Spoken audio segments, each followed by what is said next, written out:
Welcome back to the channel, everybody. And I would like to first of all thank everyone for their comments in the last video. I got some pretty useful tips to help me improve, and I got some comments about starting a computer factory. So I went ahead and constructed one. So I hope you guys enjoy this video. Like and subscribe if you find it useful. The recipe I decided to use for the computers is the default one that uses 4 circuit boards, 8 cable, and 16 plastic. I think a good place to start with explaining this factory is showing you guys how I'm doing all my plastic production. So here I have one pure node and one normal node producing 360 crude oil per minute, and that is divided up into 12 refineries. And each of these refineries are producing 20 plastic per minute, which is going to be 240 plastic per minute in total. The next part is where I'm producing all of my cables. So this is the area I'm getting all my copper from.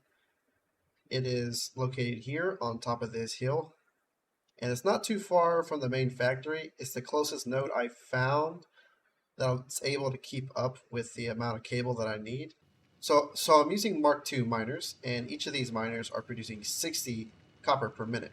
So that brings us to this area of the factory where we have 4 smelters, and each of these smelters are going to 2 constructors, and for every 2 constructors we have another constructor producing our cable. And each of these 4 constructors are producing 30 cable per minute, which comes out to 120 cable per minute. So that's perfect for our manufacturers, which we have 6 of, and each of these consume 20 cable per minute. Lastly is the circuit board. Now for the circuit board, we're actually using an alternative recipe. This alternative recipe is called electrode circuit board, which uses rubber and petroleum coke. Which brings us to our other 2 oil extractors that are producing 360 crude oil per minute. Which brings us to our other set of oil extractors, which is producing 360 crude oil per minute. And here we have 12 refineries that are producing 20 rubber per minute each, which comes out to 240 rubber. And that rubber is being distributed across 12 assemblers.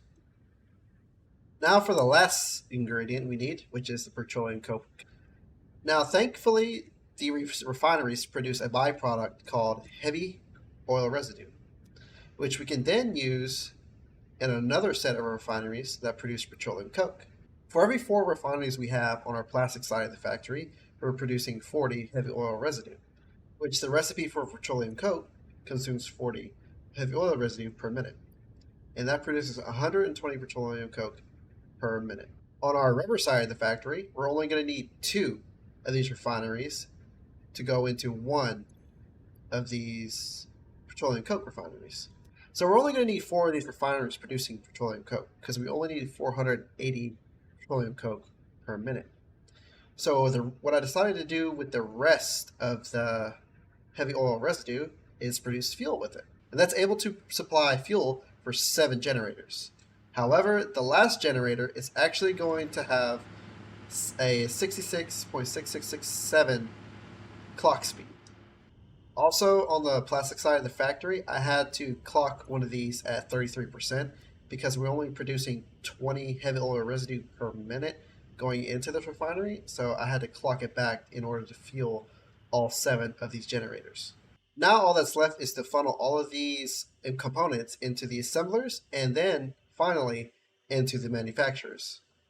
Now for the plastic and rubber supply belts, I recommend using a smart splitter to distribute the plastic into the manufacturer and the rest either going to a storage or a awesome sink, because that way your fuel never runs out in case you run out of space for your computers. And that is the entire factory. I hope you guys find this video useful. Please like and subscribe. And if you guys have any more suggestions for a factory you guys want to see, please leave it down in the comments below. Thank you, and have a good rest of your day.